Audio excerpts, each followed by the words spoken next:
Convidar você já a colocar-se de pé, nós vamos cantar ao Senhor. E logo após eu convido o diácono Emanuel a orar em favor do pastor Hernandes, pedindo a Deus a sua graça sobre ele e sobre nós. Cantemos ao Senhor.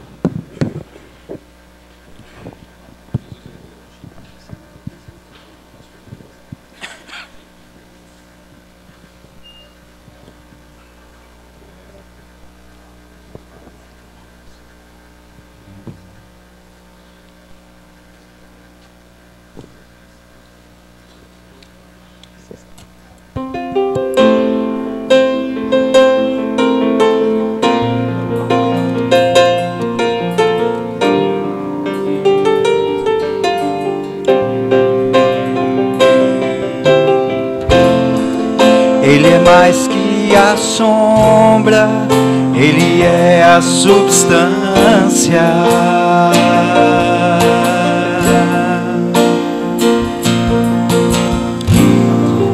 Mais que a lei e os profetas, Ele é a nova aliança.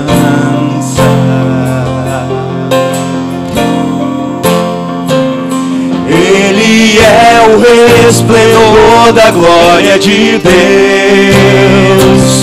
a expressão exata do Pai. Ele é mais que a sombra, Ele é a substância.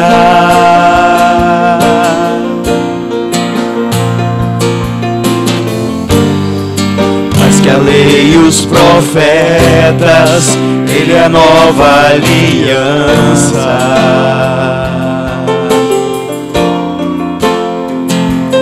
Ele é o resplendor da glória de Deus, a expressão exata do Pai. Jesus, o herdeiro de todas as coisas. Jesus, que assentou-se à direita da majestade. Jesus, tão superior aos anjos. Jesus, o incomparável, o Filho de Deus. Jesus, o herdeiro de todas as coisas. Jesus, que assentou-se à direita da majestade. Jesus, tão superior aos anjos. Jesus, o incomparável, o Filho de Deus. Jesus.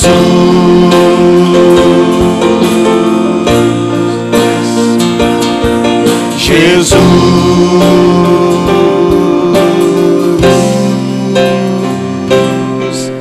Jesus.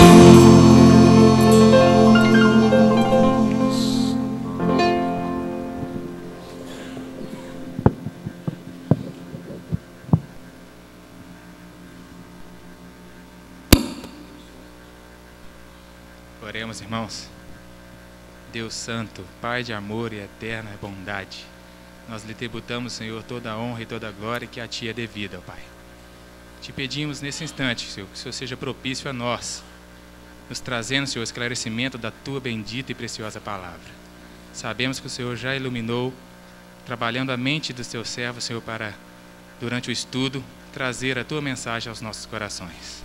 Nós te pedimos que o Senhor seja com Ele agora, Senhor, dando a Ele poder e graça para transmiti-la com fidelidade aqui neste momento. Em nome de Jesus te agradecemos por tudo, ó Pai. Amém. Podem sentar, meus irmãos, por gentileza.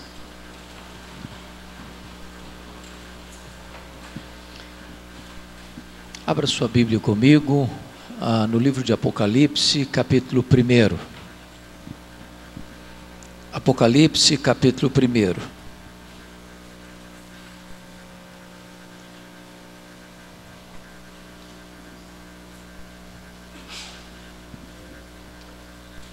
Versos 9 até o verso 13, a parte A do verso 13.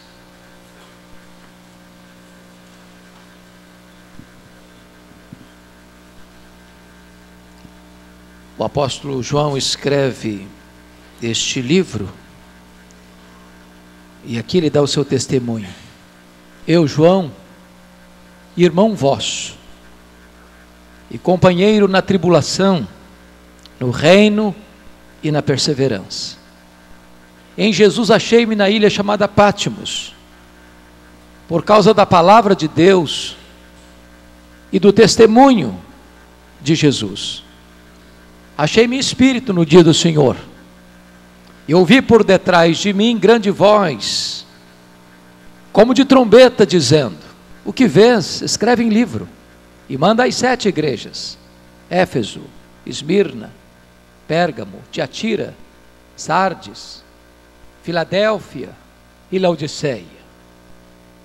Voltei-me para ver quem falava comigo, e voltado vi 7 candeeiros de ouro, e no meio dos candeeiros um semelhante a filho de homem.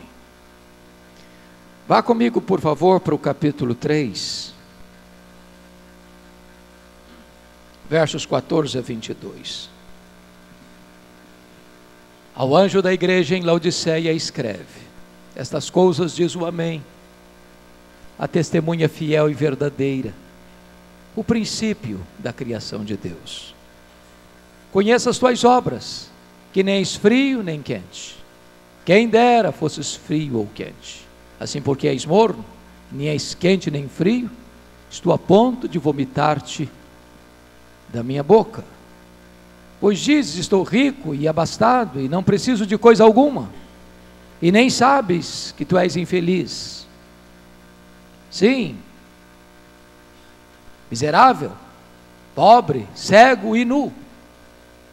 Aconselho-te que de mim compres ouro refinado pelo fogo, a fim de te enriqueceres, vestiduras brancas para te vestires, a fim de que não seja manifesta a vergonha da tua nudez, e colírio para ungir os teus olhos, a fim de que vejas. Eu repreendo e disciplino a quantos amo. Sê, pois, zeloso e arrepende-te. Eis que eu estou à porta e bato. Se alguém ouvir a minha voz e abrir a porta, eu entrarei e cearei com ele, e ele comigo. Ao vencedor dar-lhe-ei sentar-se comigo no meu trono, como eu venci e sentei com meu Pai no seu trono. Quem tem ouvidos, ouça o que o Espírito diz às igrejas. Amém. Irmãos amados, os dias mais sombrios da igreja cristã começam quando Nero, com 17 anos, assume o governo de Roma no ano 54 da era cristã. Era um homem perverso, devasso, violento, que mandou matar membros da sua própria família, inclusive a sua mãe. Desde que este homem começa a governar, é que as nuvens escuras da perseguição se formaram no horizonte, trazendo uma terrível tempestade de dor sobre a igreja cristã. 10 anos depois que ele está no governo, precisamente no dia 17 de julho do ano 64, uma grande tragédia acontece no império. A mais populosa, a mais rica, a mais poderosa cidade do mundo, a cidade de Roma, a cidade eterna, a capital do império, é incendiada. E ele, Nero, segundo os historiadores, o protagonista daquele incêndio, sobe para o alto da torre de Mecenas, vestido de ator, tangendo a sua lira, assistindo de lá o espetáculo das chamas, devorando a capital do império. Foram 7 noites e 6 dias de incêndio. Quando o incêndio acabou, a cidade estava praticamente destruída. Dos 14 bairros de Roma, 10 deles foram devastados. Os 4 bairros restantes, densamente povoados por judeus e cristãos, dão a Nero um álibi para botar a culpa do incêndio de Roma nos cristãos, e eles foram massacrados, crucificados, queimados vivos, mortos à paulada. uma verdadeira chacina, um verdadeiro holocausto. 2 anos depois, ano 66, explode a chamada Guerra dos Judeus, a rebelião dos judeus. Isso em Cesareia Marítima, porque uma sinagoga judaica fora profanada. E mormente os zelotes, que não concordavam com o governo de Roma em Israel, se rebelam contra Roma. E nesse mesmo ano 66, o general Tito é enviado para Israel, para tentar contornar essa rebelião. 2 anos depois, ano 68, Nero está numa situação insustentável com o Senado romano, e ele é deposto pelo Senado romano, e ele comete suicídio. 2 anos depois, no ano 70, a rebelião em Israel está numa situação inadministrável. O general Tito cerca Jerusalém, entrincheira Jerusalém, invade Jerusalém, destrói Jerusalém, arrasa o templo de Jerusalém, passa o fio da espada impiedosamente velhos, homens, mulheres, crianças, e dispersa o povo, na maior dispersão da história de Israel, do ano 70 a 14 de maio de 1948, quando Israel retorna ao seu território. Nesse mesmo ano 70, o imperador Vespasiano inaugura o Coliseu Romano, numa festa de 100 dias, onde mais de 10 mil crentes são torturados e mortos com requinte de crueldade. Eles eram enrolados em peles de animais, jogados nas arenas, para os cães morderem, para os touros pisarem, para os leões esfaimados da Líbia devorarem.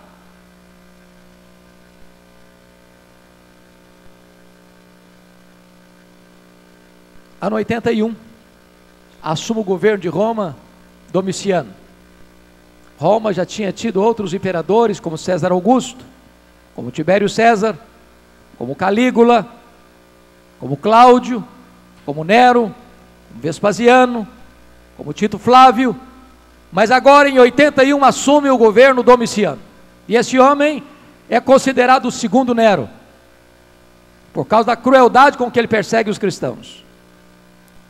Foi esse imperador que arroga para si, pela primeira vez, o título de Senhor e Deus, pois é este imperador que deporta o apóstolo João, então pastor em Éfeso, para a ilha do Mar Egeu, uma espécie de colônia penal, para onde as pessoas eram levadas para morrerem na solidão e também em trabalhos forçados. E certamente vocês sabem que a essas alturas todos os demais apóstolos já estavam mortos, e mortos pelo viés do martírio. João era o último representante do colégio apostólico vivo. A intenção de Domiciano era jogar uma pá de cal no cristianismo, era afastar da lida ministerial o último apóstolo de Cristo, era isolá-lo naquela ilha.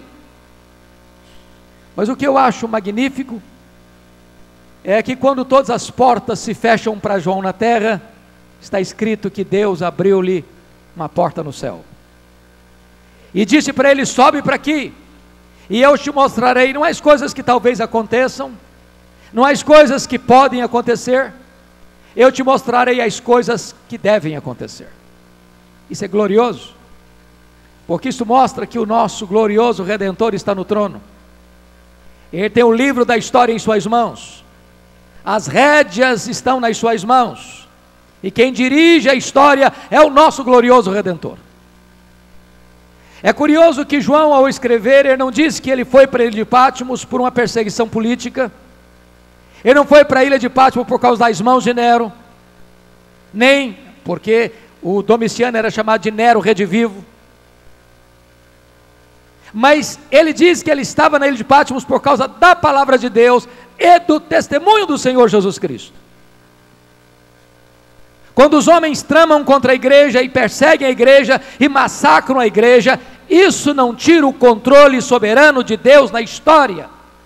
É Deus quem continua governando a história. Diz a Bíblia que era um dia de domingo, era o dia do Senhor.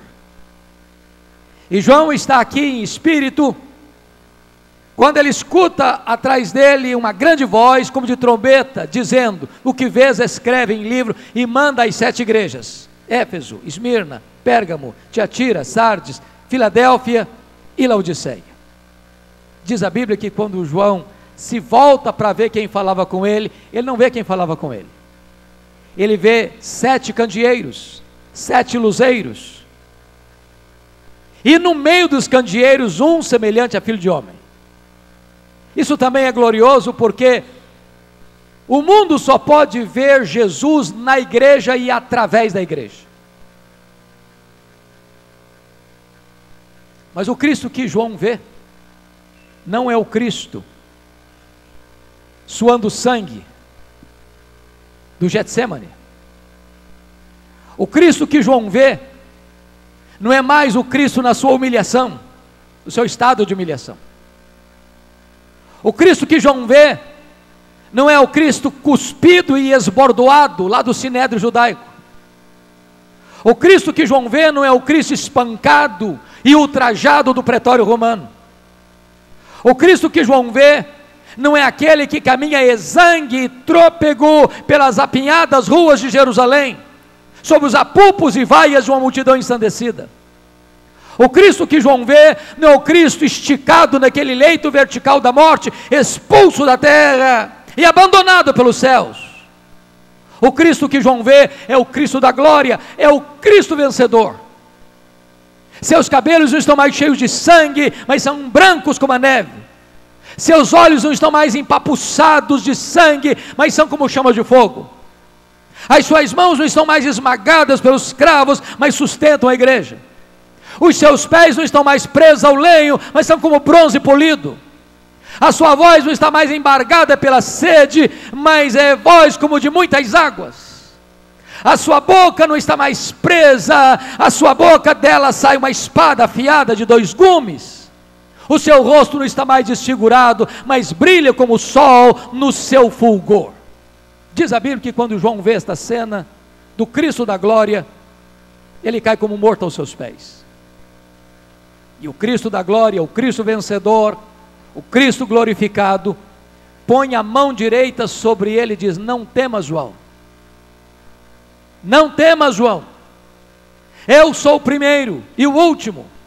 Eis que eu estive morto, mas estou vivo pelos séculos dos séculos, e tenho as chaves da morte e do inferno. Amados irmãos, nós não adoramos o Cristo que esteve vivo e está morto, nós adoramos o Cristo que esteve morto e está vivo pelos séculos dos séculos. O Cristo vitorioso, o Cristo vencedor, o Cristo que está no trono, o Cristo que é o nosso grande advogado, supremo intercessor, e vai voltar gloriosamente para buscar a sua igreja. Notem comigo o versículo 13, que quando João o vê no meio dos candeeiros, símbolo das igrejas.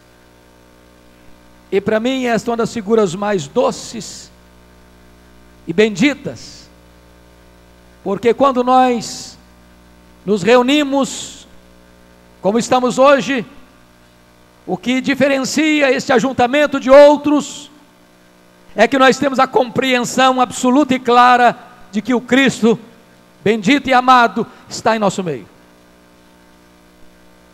É porque Ele está aqui que você e eu estamos aqui. Ele é a razão desse encontro.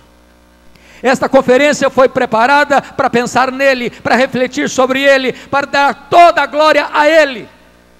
E ele está presente. Ele está entre nós. Mas notem comigo o capítulo 2, verso 1.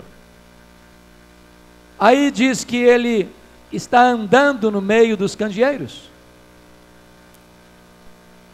E eu posso garantir a vocês que o Senhor Jesus está aqui andando entre nós, sondando-nos, investigando-nos, corrigindo-nos, advertindo-nos, confrontando-nos, consolando-nos, fazendo-nos promessas. E na medida que ele caminha no meio das igrejas, há uma espécie de estribilho que se repete em todas as cartas. E o estribilho é este: eu conheço. Eu conheço. Eu conheço. Eu conheço. Eu conheço. Eu conheço. Eu conheço. Para 5 destas 7 cartas, Jesus usa a mesma expressão. Preguei de Éfeso, preguei de Tiatira, preguei de Sardes, preguei de Filadélfia, preguei de Laodiceia. Ele diz assim: eu conheço as tuas obras. O que você fez, seu pai não sabe, sua mãe não sabe, seu marido não sabe, sua mulher não sabe, seus filhos não sabem, seu pastor não sabe, seus amigos não sabem. Jesus diz: eu sei. Eu sei. Aquilo que você fechou a porta para ninguém ver, ele está dizendo: eu estava lá. Ninguém pode ocultar nada daquele cujos olhos são como chamas de fogo. Ele conhece as nossas obras. Mas notem comigo que para a igreja de Esmirna, a mais pobre igreja da Ásia, ele usa uma outra expressão. Ele diz assim: eu conheço a tua tribulação e a tua pobreza, mas tu és rico. Isso me encanta, pastor Jailton. Me encanta porque todos nós aqui temos uma noção do que seja uma igreja rica. O que para nós, no conceito humano, é uma igreja rica? É uma igreja que tem um templo suntuoso? É uma igreja que tem muitos membros? É uma igreja que tem um orçamento robusto? É uma igreja que tem muita gente influente na sociedade? Esse é o conceito que nós temos de uma igreja rica. Mas a igreja de Esmirna era pobre na terra, mas rica no céu. Pobre financeiramente, rica espiritualmente.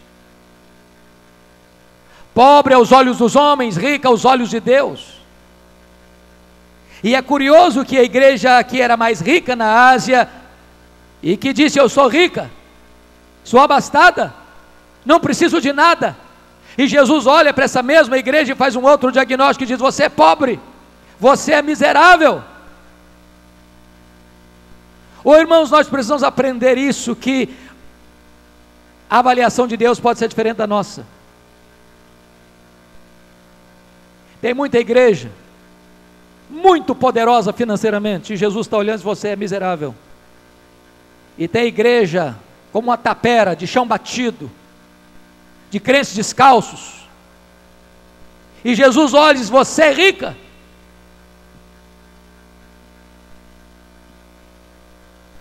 Mas Jesus está dizendo algo mais: eu conheço a tua tribulação, eu conheço as tuas dores, eu conheço os teus gemidos, eu conheço as tuas noites indormidas, eu conheço os dramas que você vive lá no recesso da sua alma, lá no recôndito da sua casa. As dores nossas, os dramas da igreja não estão alheios nem indiferentes àquele que nos ama e por nós verteu o seu sangue. Mas notem mais, para a igreja de Pérgamo, que era a segunda cidade mais rica da Ásia, Jesus Cristo tem outra expressão para falar. Ele diz assim: eu conheço o lugar onde tu habitas, onde está o trono de Satanás. Eu não sei se você já parou para perguntar por que Jesus disse isso sobre Pérgamo. E eu gostaria de sugerir pelo menos 2 motivos. O primeiro deles é que Pérgamo, sendo a segunda maior cidade da Ásia, 2 fatos importantes acontecem aqui. Primeiro, é que quando houve uma concorrência na Ásia para se construir o primeiro templo de adoração ao imperador, diga-se de passagem, o primeiro imperador a arrogar para si o título de Senhor e Deus, foi exatamente Domiciano, o imperador que manda João para a ilha de Patmos. A partir daí se começa a construir templos de adoração ao imperador. E Pérgamo ganha concorrência da capital Éfeso e constrói o primeiro templo de adoração ao imperador romano como uma divindade. Muito provavelmente Jesus Cristo está dizendo o seguinte: qualquer lugar onde um homem é venerado, aí está o trono de Satanás, porque o humanismo é satânico.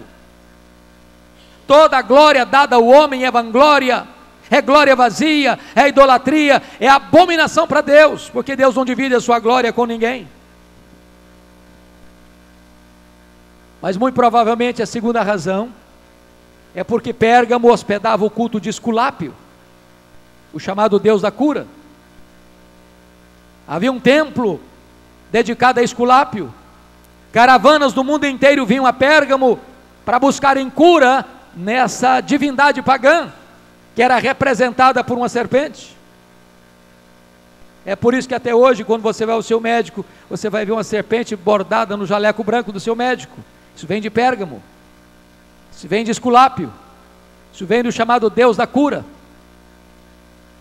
E talvez o que Jesus esteja nos ensinando é isso: qualquer lugar onde o homem fabrica uma imagem ou concebe uma divindade da sua própria arte e imaginação, aí está o trono de Satanás. Porque o ídolo é nada, ele é barro, ele é gesso, ele é madeira, ele é pedra, ele tem boca e não fala, ele tem pés e não anda, ele tem mãos e não apalpa, ele tem garganta e não sai som da sua boca, mas o que está por trás do ídolo, diz Paulo, são os demônios. O que me impressiona é que onde Satanás tem um trono, aí o Senhor Jesus Cristo tem uma igreja para adorar o Rei dos Reis e o Senhor dos Senhores. Jesus está andando no meio das igrejas. Jesus está andando no nosso meio hoje, irmãos. No dia que você e eu perdermos de vista esta verdade gloriosa, que quando você vem para um ajuntamento como este, para um culto na sua igreja, onde tiverem 2 ou 3, Jesus está ali. Eu tenho que vir com expectativa, eu tenho que vir na esperança de que Ele é poderoso para usar a sua palavra, para falar conosco, porque toda vez que você abre a Bíblia e expõe a Bíblia, é o próprio Deus falando conosco.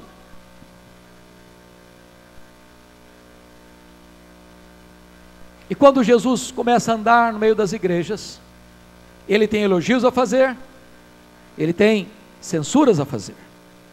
É curioso que para 2 igrejas, Jesus Cristo só tem elogios e nenhuma censura. Para quais igrejas? Para Esmirna e para Filadélfia. Esmirna é a mais pobre, Filadélfia é a mais fraca. Jesus diz para Filadélfia assim: eu conheço as tuas obras, tu tens pouca força, mas eu coloquei diante de ti uma porta aberta, a porta que eu abro ninguém fecha, a porta que eu fecho ninguém abre. O que é importante para uma igreja, irmãos, não é ser forte à luz do pensamento humano, mas é uma igreja fiel ao Deus Todo-Poderoso. É curioso que para 4 igrejas Jesus Cristo tem elogios a fazer e tem censuras a fazer. Por exemplo, Jesus elogia a igreja de Éfeso. Primeiro, por causa da sua fidelidade doutrinária. Uma igreja que não tolerava os falsos mestres, os falsos apóstolos, que odiava a obra dos nicolaítas. Uma igreja perseverante no sofrimento, firme na fé, que não se abala diante dos ventos de doutrina. Mas Jesus diz uma coisa para aquela igreja: eu tenho uma coisa contra ti, é que tu abandonaste o teu primeiro amor. E aqui está algo extremamente solene e perigoso para você e para mim. É que às vezes na defesa da ortodoxia, corre-se o risco de se perder a piedade. Mantemos a sã doutrina, perdemos o fervor. Temos luz na cabeça, mas apaga-se o fogo no coração. E sabe, irmãos, nós não podemos separar o que Deus uniu: ortodoxia e piedade, doutrina e vida, credo e conduta. É por isso que essa conferência é feita a cada ano aqui, porque entendemos que precisamos conhecer a palavra, conhecer a doutrina, nos deleitarmos nas verdades benditas. Mas se nós estamos ouvindo o que foi dito, o que está sendo dito, o que vai ser dito ainda, a ênfase é essa: você conhece para que você viva.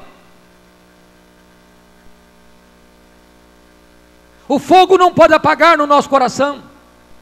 Eu não posso botar a minha vida cristã no piloto automático. Eu não posso ter apenas conhecimento, se esse conhecimento não se traduz em piedade, em vida, nas mãos de Deus, para ser uma bênção para a glória de Deus. Mas pensem comigo, que Jesus também elogia a igreja de Tiatira, porque essa igreja agora tem mais fé, tem mais amor e tem mais obras que lá no começo.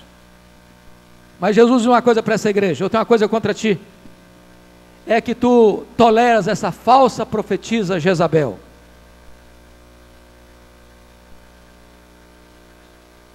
Então vamos entender algo aqui. Penso que Tiatira está no lado oposto de Éfeso. Éfeso tem doutrina, mas não tem amor. Tiatira tem amor, mas não tem doutrina.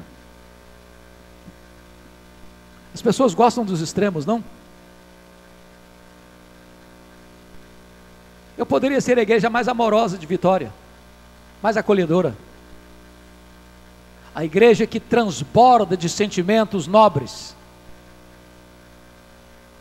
Poderíamos acolher as pessoas com festa, mas se nos falta sã doutrina, irmãos, esta igreja não agrada a Jesus. Nós estamos vivendo uma época hoje, irmãos, onde a igreja está deslocando a sua ênfase do teocentrismo para o humanismo, para o antropocentrismo. Igrejas que se programam para agradar a freguesia. Igrejas de efeito Ibope, você decide, o que você quer? O que agrada a você? Vem que tem. Meu negócio aqui é agradar você, é você se sentir bem. Você é o centro, você é a razão da nossa existência. E de repente se sacrifica a verdade, de repente se sacrifica a sã doutrina, de repente se prega o que o povo quer ouvir, de repente se arranca aplausos dos homens e se perde a aprovação de Deus. Ora, não é esta a igreja que o Senhor quer. A igreja que o Senhor quer é uma igreja comprometida com a verdade, uma igreja firmada na verdade, uma igreja que não negocia consciência, que não negocia verdade, que não tolera heresia, mas ao mesmo tempo uma igreja viva, piedosa, santa, cheia do Espírito Santo de Deus.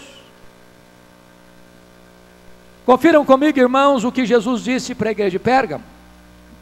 Ele elogia a igreja de Pérgamo, porque ali tem gente tão piedosa como Antipas, seu líder, que morreu martirizado pela sua fé, e diz os historiadores que carbonizado dentro de um boi de bronze encandecido. Mas nessa mesma igreja tem gente flertando com o pecado, tem gente flertando com as doutrinas de Balaão, tem gente vivendo na imoralidade. Isso é muito curioso, porque você vê uma congregação de 100 membros, de 200 membros, de 500 membros, de 1000 membros, e você tem naquela mesma igreja gente piedosa, cheia do Espírito Santo, e você tem gente capengando na fé, e você tem gente vivendo em pecado, cantando no mesmo coral, no mesmo conjunto, fazendo parte da mesma sala de escola bíblica dominical, reunindo-se ao redor da mesma ceia do Senhor, ouvindo os mesmos sermões, cantando os mesmos hinos. Isso é um alerta para nós, irmãos.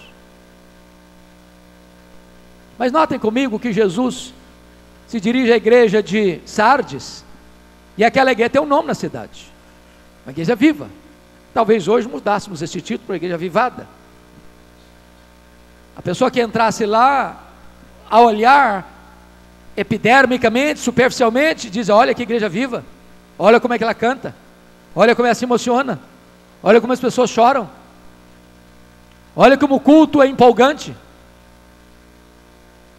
E eu não estou dizendo que isso é errado, e eu não estou dizendo que isso não é importante, Nós não somos contra a emoção, somos contra o emocionalismo. Aliás, a emoção é fundamental. Se a verdade de Deus que atinge a sua mente não quebrar o seu coração, talvez você não entendeu a verdade de Deus ainda. Mas o Senhor não se impressiona com aquilo que nos impressiona. Jesus disse para essa igreja: você tem nome de que vive, ou você está morta. E eu fico impressionado com Jesus, porque a avaliação dele é tão diferente da minha. Para a igreja que é pobre, Jesus: não, você é rica. Para a igreja que é rica, Jesus: não, você é pobre.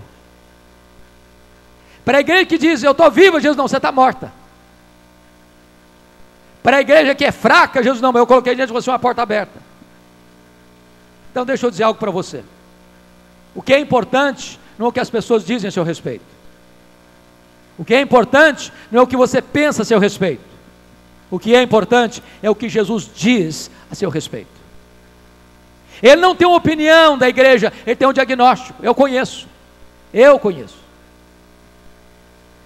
Mas sabe o que me choca, irmãos? A igreja que tem o maior e melhor conceito de si mesma é a única igreja que não recebe nenhum elogio de Jesus, apenas censura. A única coisa boa da igreja de Laodiceia é a opinião que ela tem acerca de si mesma, é uma opinião falsa.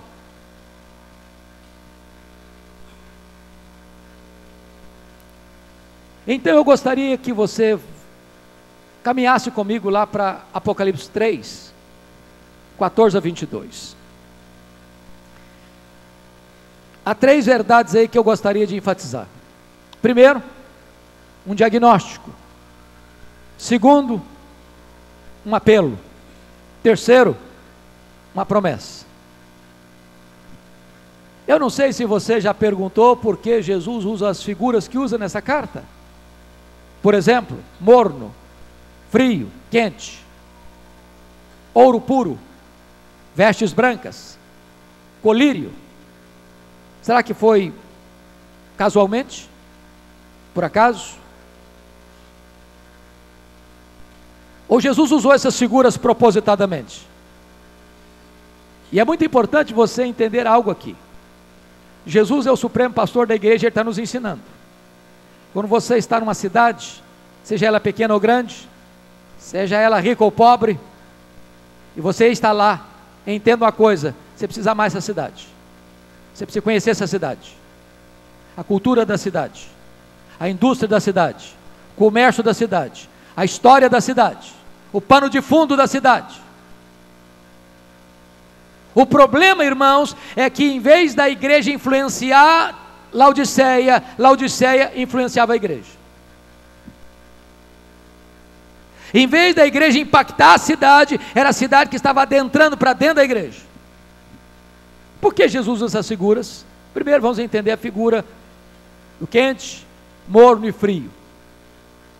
Todos vocês sabem que Laodiceia ficava e fica na região do vale do rio Lico, um dos vales mais férteis da época da Ásia Menor, hoje ainda uma das regiões mais férteis da Turquia asiática.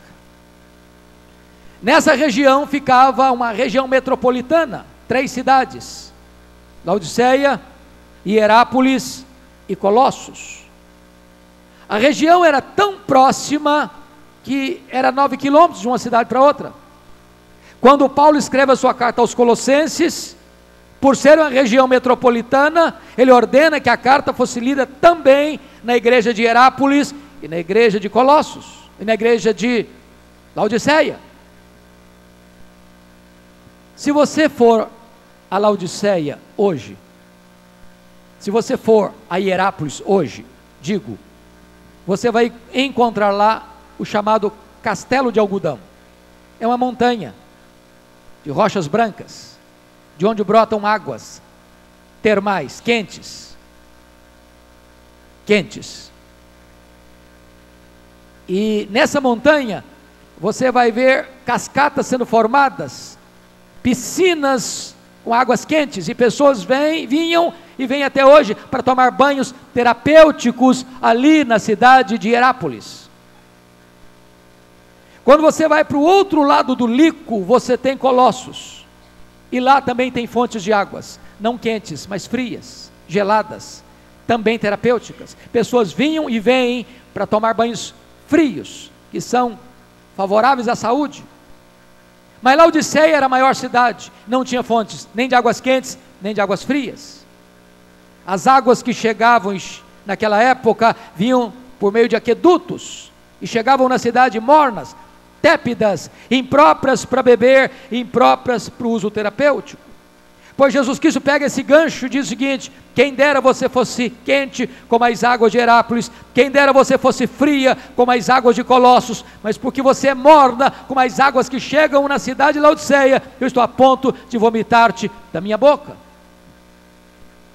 Por que Jesus usa a figura do ouro? Laodiceia era uma das cidades mais ricas do mundo na época. Para vocês terem uma ideia, no ano 41 acontece um terremoto na região, que arrasa as 3 cidades.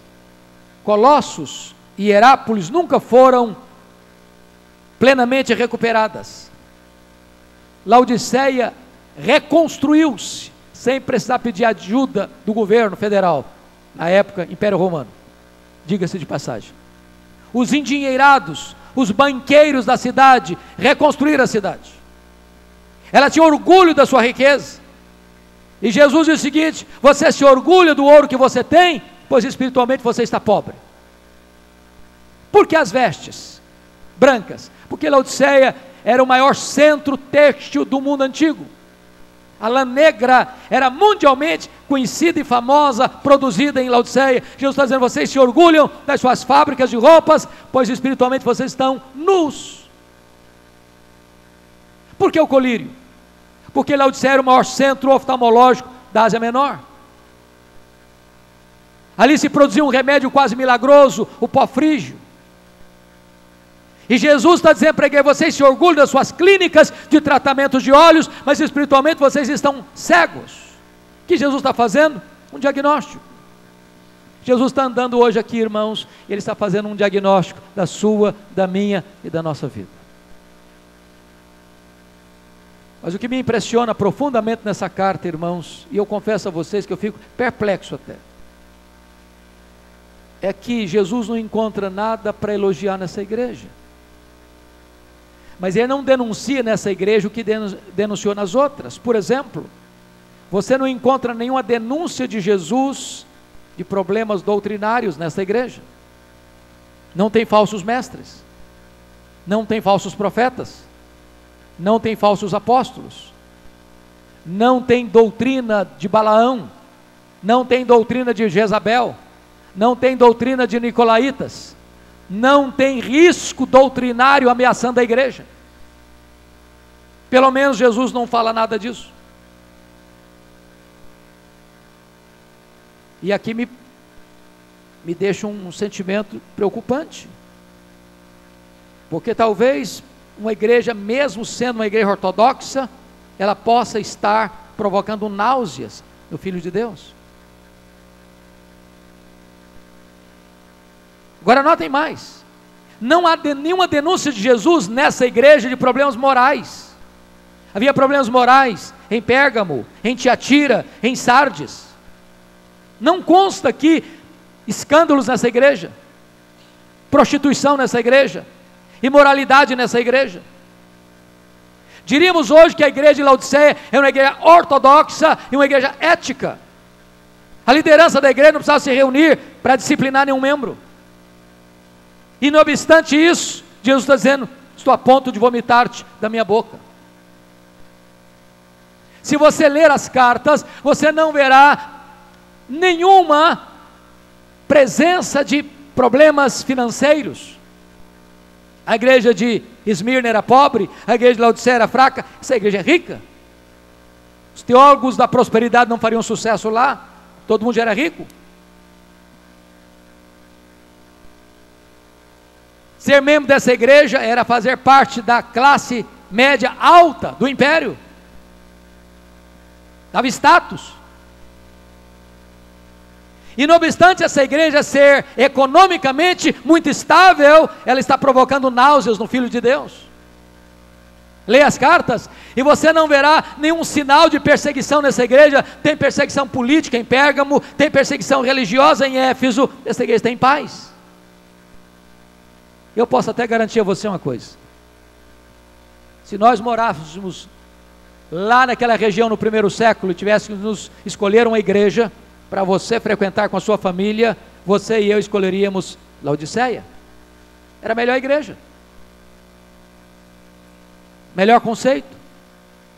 Aliás, a própria igreja tem um excelente conceito dela mesma. Estou rica, estou abastada, tudo bem com a gente, somos uma igreja maravilhosa, a gente não precisa de mais nada, está tudo muito bom aqui.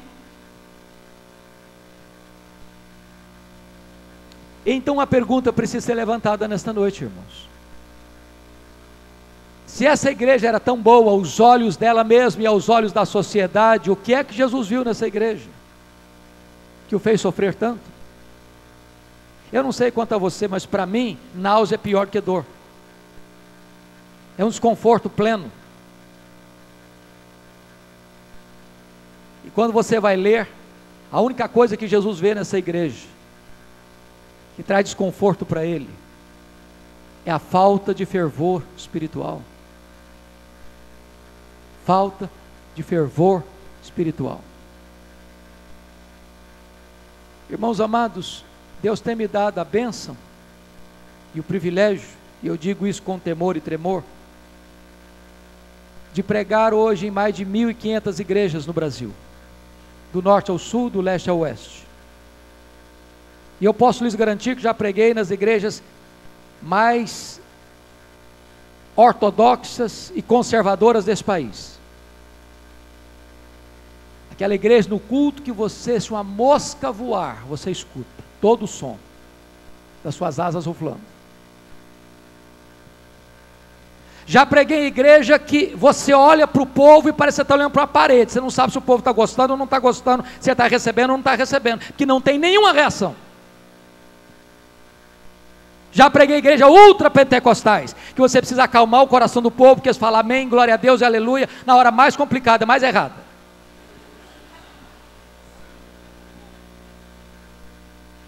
E eu posso lhes garantir uma coisa: fervor não tem nada a ver com estilo de culto. Tem culto que as emoções transbordam, e aquilo é teatro. Aquilo é representação cênica. Tem muito linguajar espiritual hoje, irmãos, que é decoreba, que as pessoas proferem, mas não sabem o que estão dizendo, que não mexe nada mais com o coração, que não tem mais nada a ver com a sua intimidade com Deus. É apenas uma repetição de uma fórmula religiosa. E o que essa igreja precisa, a igreja evangélica brasileira, não importa se uma igreja reformada, se uma igreja arminiana, se uma igreja conservadora, se uma igreja pentecostal, o que nós precisamos é nos voltar para a palavra e buscarmos fervor espiritual, cheios do Espírito Santo de Deus, quebrantamento, arrependimento, busca de santidade, busca de vida com Deus, amar a Jesus, amar a palavra, servir a Deus com o coração aquecido, ter brilho nos olhos. Oh, irmãos amados, quantas vezes você vem para a igreja e você vem sem expectativa, e você participa de um culto e você olha para o rosto do povo, parece que o povo está distante ali. Quando você termina um culto, por mais fervoroso que ele seja, no pátio da igreja o papo é outro. É um religiosismo apenas, é um costume apenas, o coração não aquece, a alma não vibra, não tem brilho nos olhos, não tem alegria em Deus, não tem paixão pelas almas, não tem fervor espiritual.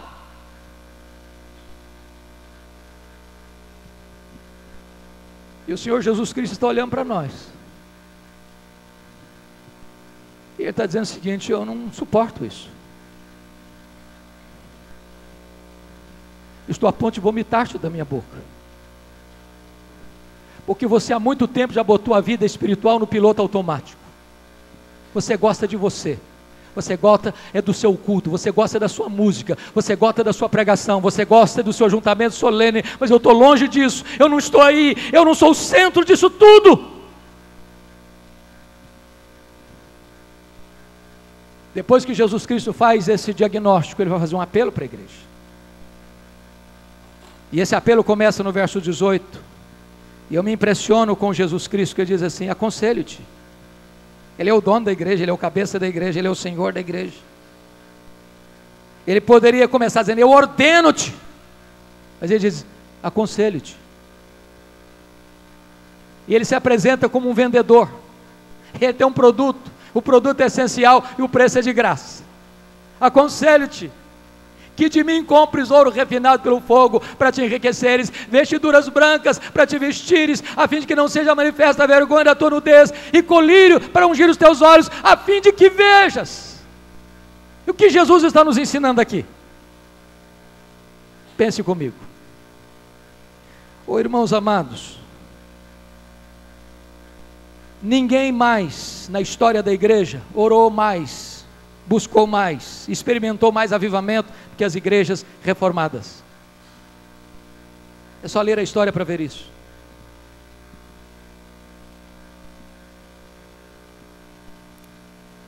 E muitas vezes, irmãos, no afã de buscar um avivamento, muitas igrejas se perderam. Se perderam. Buscaram experiencialismos, correram atrás de novidades no mercado da fé, correram atrás de gurus espirituais, foram buscar novidades estranhas, a fidelidade às escrituras, e se perderam, caíram no misticismo, caíram no sincretismo. As dores foram muitas. Quantas igrejas se dividiram, quantas igrejas machucadas, quantas igrejas feridas, quantas igrejas caíram nas mãos dos espertalhões da fé, dos camelôs da fé. O que Jesus está nos ensinando é o seguinte: eu aconselho que você compre de mim, que você compre de mim, que você compre de mim. Sabe o que ele está dizendo? A restauração do fervor espiritual da igreja está em Jesus. Nós não temos que correr atrás das novidades, nós não temos que buscar novas e vãs doutrinas, nós precisamos buscar a Jesus. Ele é quem aquece o coração, Ele é quem é a solução para a igreja, Ele que tem o remédio para a igreja, Ele que é a resposta para a igreja, Ele que inflama a alma da igreja, Ele que é o noivo da igreja, é Ele quem faz brilhar o coração, Ele quem traz brilho aos nossos olhos. Ele. E eu fiquei tão feliz quando o conselho da nossa igreja este ano decide tratar do nosso glorioso Redentor. Não tem outro, irmãos, não tem outro, não tem outra mensagem, não tem.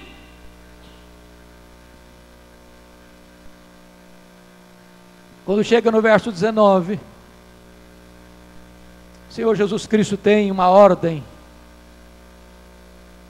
tem uma promessa a fazer, uma ordem a dar. E ele diz assim: eu repreendo e disciplino a quantos amo. Sê, pois, zeloso e arrepende-te. Eu não sei quanto a você, mas quando eu leio essa carta, eu até hoje tenho constrangimento. Porque a palavra de Jesus é muito dura, é até chocante, é uma palavra que nós não usamos comumente nas nossas relações. Estou com nojo, estou com náusea, estou sentindo ânsia de vômito.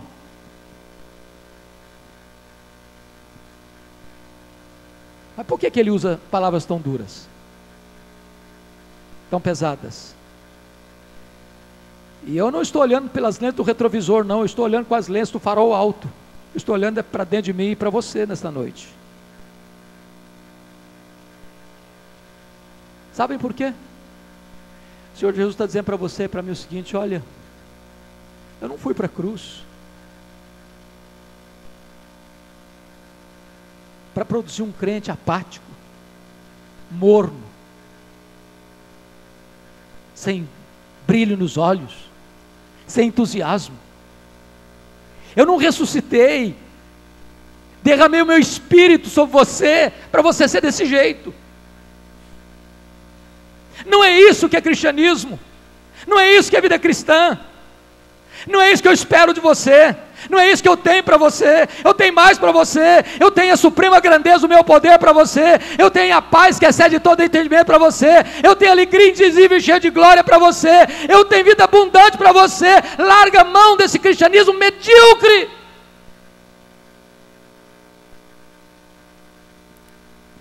E ele diz: "Sê, pois, zeloso e arrepende-te, muda a tua vida."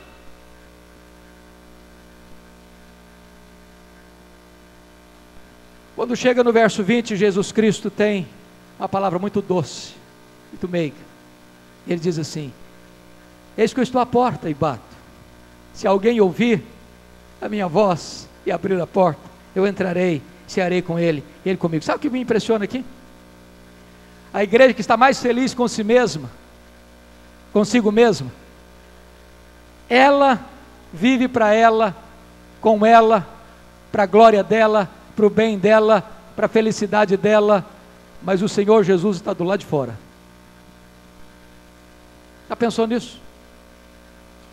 Da possibilidade de a gente entrar para um culto, cantar, orar, ofertar, entregar o dízimo, escutar um sermão, celebrar a ceia, e Jesus está do lado de fora. E a gente gosta tanto da gente mesmo, que virou um crente narcisista. E Jesus está batendo. Se você ouvir, eu vou entrar. Se abrir, eu vou entrar. Que Ele me convide para cear com Ele é algo glorioso, mas que Ele queira cear comigo é uma graça que eu não posso descrever. E sabe qual é o único jeito de aquecer o coração? É assentarmos-nos e termos comunhão com Jesus. Como aqueles caminhantes de Emaús, quando os olhos abriram, o coração aqueceu. E sabe, irmãos, quando os olhos abrem, o coração aquece, a primeira coisa é que você não quer ficar mais dentro de quatro paredes apenas, você quer sair e contar para as outras pessoas: Ele está vivo! Ele está vivo! Esta conferência é realizada, irmãos, não para nos trancar aqui dentro. Aqui nós estamos recebendo munição para sairmos para fora das quatro paredes e dizer para as pessoas de Vitória: Ele está vivo!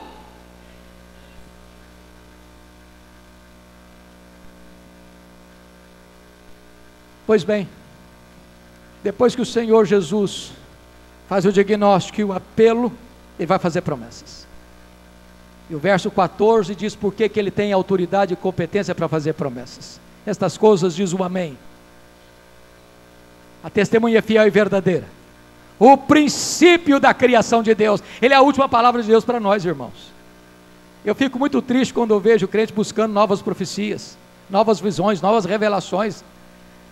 Deus já falou, finalmente para nós, é Jesus e acabou. Não espera mais nada não, Ele já fez o máximo, Ele já nos revelou o máximo, Ele é a plenitude plena de Deus, Ele é a expressão exata de Deus, Ele é o resplendor da glória. O que Ele promete, Ele cumpre. E se Ele é o próprio agente da criação, e se do nada Ele criou o mundo, Ele pode também aquecer de volta o seu coração. Aquecer o seu coração. Qual é a promessa que Ele tem para fazer? Confira o verso 21. Ao vencedor, dar-lhe-ei sentar-se comigo no meu trono, como eu venci, sentei com meu Pai no seu trono. Para uma igreja que dava tanto valor a dinheiro, a status, Jesus Cristo está dizendo que eu tenho coisa melhor para você, eu tenho o trono. E Ele conclui assim: quem tem ouvidos, ouça o que o Espírito diz às igrejas. E eu quero concluir dizendo para os irmãos que eu estive nessa região há alguns anos, visitando todas as 7 igrejas. E na época eu fui muito tocado, muito comovido até, porque essas 7 igrejas estão mortas, literalmente mortas. Só tem escombros. Em alguns lugares você tem ainda alguns monumentos de ruínas, outros nem isso tem. nessa mesma região, hoje não tem 1% de crente. Nem 1%. Sabe por que essas igrejas morreram? Elas não ouviram o que o Espírito Santo disse a elas.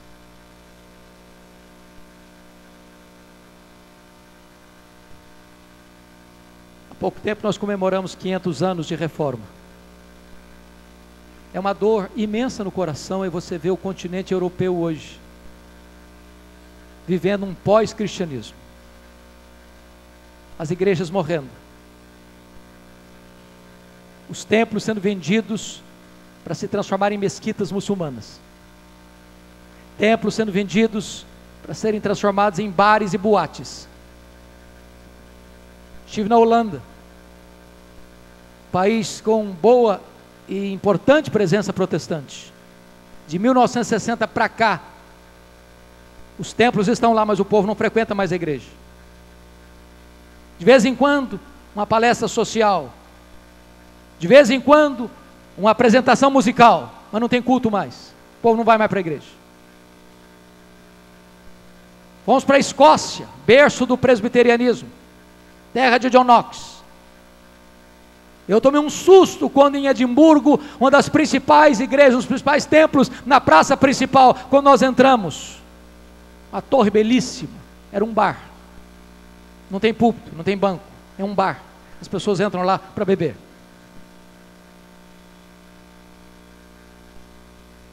Vamos para a Inglaterra, a grande Inglaterra, dos grandes avivamentos, terra de John Owen, Jonathan, George Whitefield, William Carey, William Wilberforce, John Charles Ryle, John Stott, Mark Lloyd Jones. Hoje, menos de 4% das igrejas, dos crentes frequentam a igreja. Os nossos templos sendo vendidos. Você vai para os Estados Unidos, que nos enviaram missionários. Irmãos, hoje, o que tem de chamadas dead churches na América do Norte é uma coisa impressionante. As denominações históricas perdendo membros todos os anos, todos os anos, todos os anos.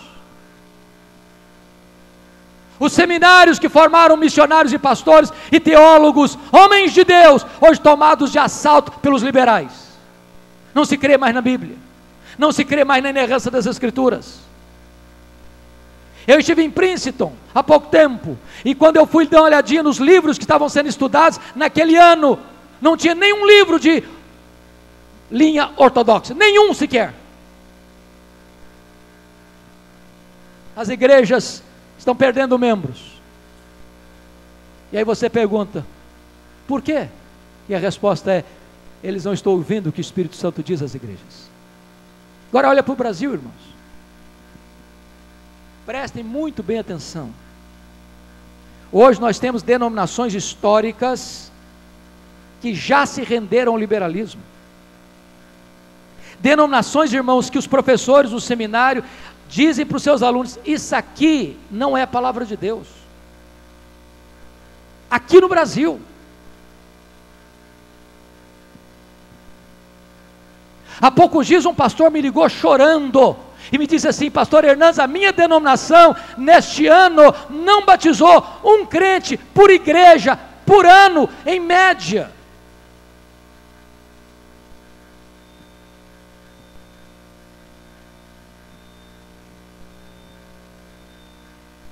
Igrejas históricas, evangélicas, sólidas, hoje seus seminários estão sendo eivados de teólogos liberais, de professores liberais. E eu posso dizer para vocês que um professor liberal é pior do que um ateu. Presta um grande desserviço ao reino de Deus. Não tem antídoto contra o liberalismo, onde ele entra, ele mata a igreja. Mas olha para o Brasil, irmãos, e vocês verão mega templos, com multidões, mas não tem evangelho, mas não tem evangelho, mas não tem pregação, mas não fala sobre o arrependimento, mas não fala sobre o novo nascimento, mas não fala sobre a cruz de Cristo, mas não fala sobre justificação pela fé, não se fala sobre santificação, não se fala da glória do céu, nem dos horrores do inferno. Se prega prosperidade, se prega cura, se prega milagres, que muitas vezes são apenas propaganda e nunca aconteceram.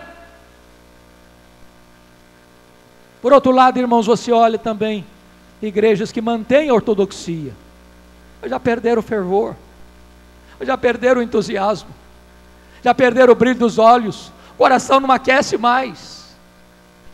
E eu quero conclamar a você nesta noite em nome de Jesus, que nós nos voltemos para Deus de todo o nosso coração, que nós nos voltemos para a palavra e peçamos a Deus: Senhor, torna essa palavra algo que vai queimar meu coração. É a tua palavra, ela é viva, ela é poderosa, ela é eficaz, ela é inerrante, ela é infalível, ela é suficiente. Senhor, eu não quero ler essa palavra como um livro qualquer. Oh meu Deus, aqueça o meu coração. A nossa igreja, a igreja evangélica brasileira, precisa, irmãos, de um grande reavivamento espiritual. E um grande reavivamento espiritual significa: Jesus Cristo é exaltado, Jesus Cristo é o Senhor, Ele é o amado da nossa alma, Ele é a razão da nossa vida, Ele é a paixão do nosso coração. Nós queremos viver com Ele, nós queremos glorificar a Ele, nós queremos anunciar o Seu glorioso nome. E eu queria hoje encerrar com as palavras de Jesus. Quem tem ouvidos, ouça o que o Espírito diz às igrejas. Vou pedir permissão ao meu pastor,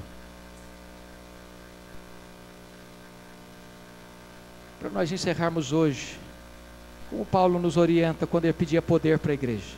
Por esta causa, eu me ponho de joelhos. Se você puder, vamos nos ajoelhar. Vamos pedir ao Senhor para Ele ter misericórdia de nós.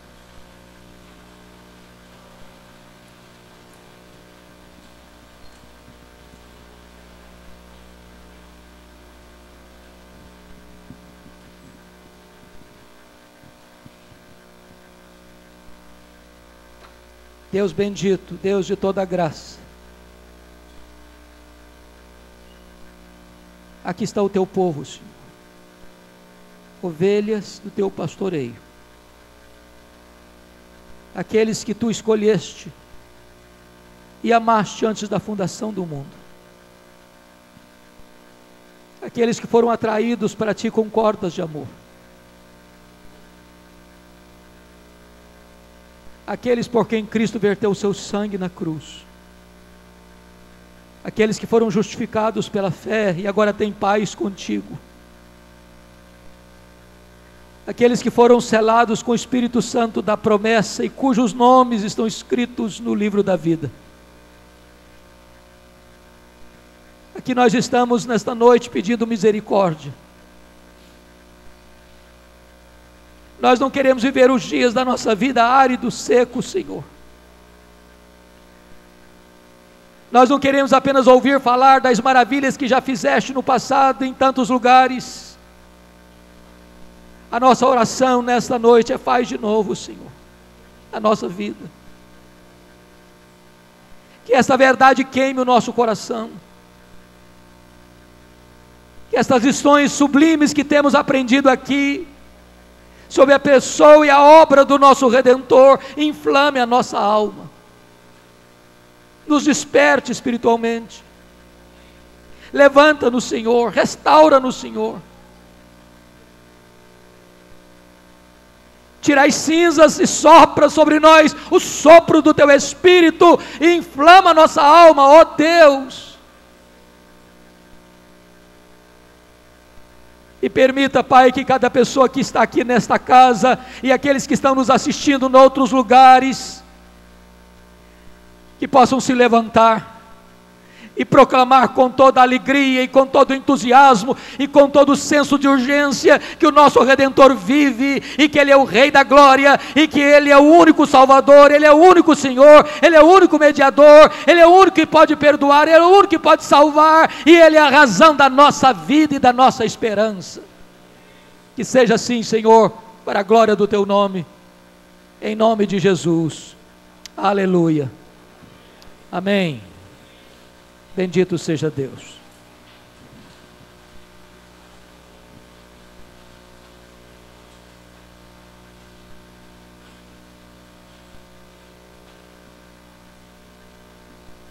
rapidamente algumas informações. Eu não sei se os nossos irmãos aqui dos cânticos ainda podem nos ajudar para que a gente possa encerrar com o autor da minha fé.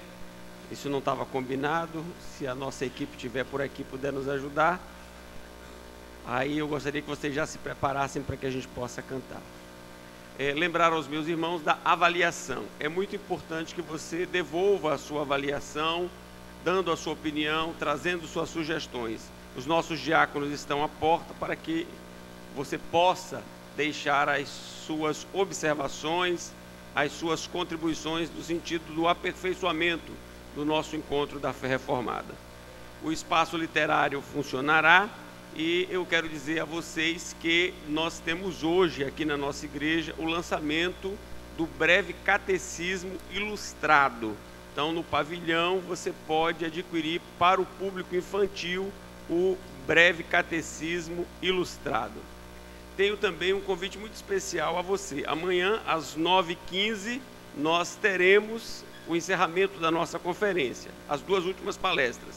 No primeiro momento, o reverendo Eber dará continuidade à apresentação das duas naturezas do Redentor. E às 11 horas, a continuidade com o Dr. Palmer Robertson acerca do Cristo dos Pactos. Lembrando a você que às 11 horas teremos prova, né?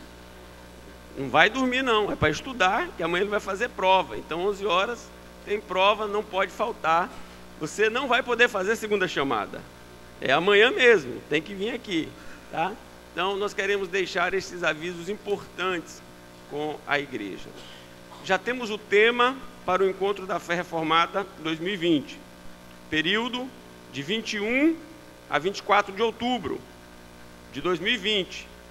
15 anos. Se é a festa de 15 anos. E o tema é Regenerados para uma Viva Esperança. Então nós queremos desafiar você a orar em favor do trabalho, do Encontro da Fé Reformada. Orar em favor da primeira igreja presbiteriana de Vitória. A preocupação do nosso conselho não é que sejamos a igreja mais rica da cidade. A preocupação do conselho não é que nós sejamos a igreja mais famosa da cidade. A preocupação do conselho não é que nós sejamos a maior igreja da cidade em termos de membros. Mas a preocupação do nosso conselho é que diante de Deus nós sejamos achados fiéis, que a igreja seja achada fiel. Então eu queria desafiar você a continuar orando pela primeira igreja presbiteriana de Vitória, por todos nós, pedindo a Deus que Deus nos abençoe, nos conceda a graça, levante sobre nós a luz do seu rosto. Queremos trazer uma palavra de gratidão a todos os nossos irmãos, pastores, presbíteros, diáconos, os líderes, agradecer as orações em favor do 14º encontro, agradecer a divulgação, o seu empenho em partilhar, em convidar, em chamar.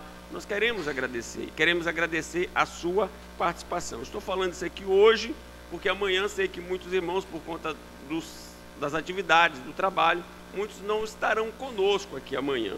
Nós queremos já agradecer. Temos ainda amanhã, na parte da tarde e à noite, o encontro Fé e Ciência. É o segundo encontro Fé e Ciência.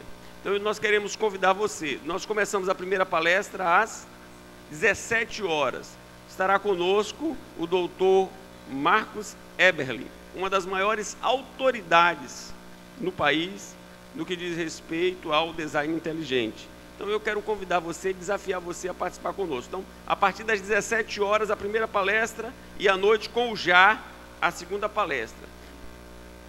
Para todas as faixas etárias. Mas eu queria desafiar você, insista com o seu filho, com o seu sobrinho, com o seu neto. É muito importante que a mocidade, a juventude esteja aqui congregada para estudar um tema tão importante. Mas o convite é para todos. Podemos cantar?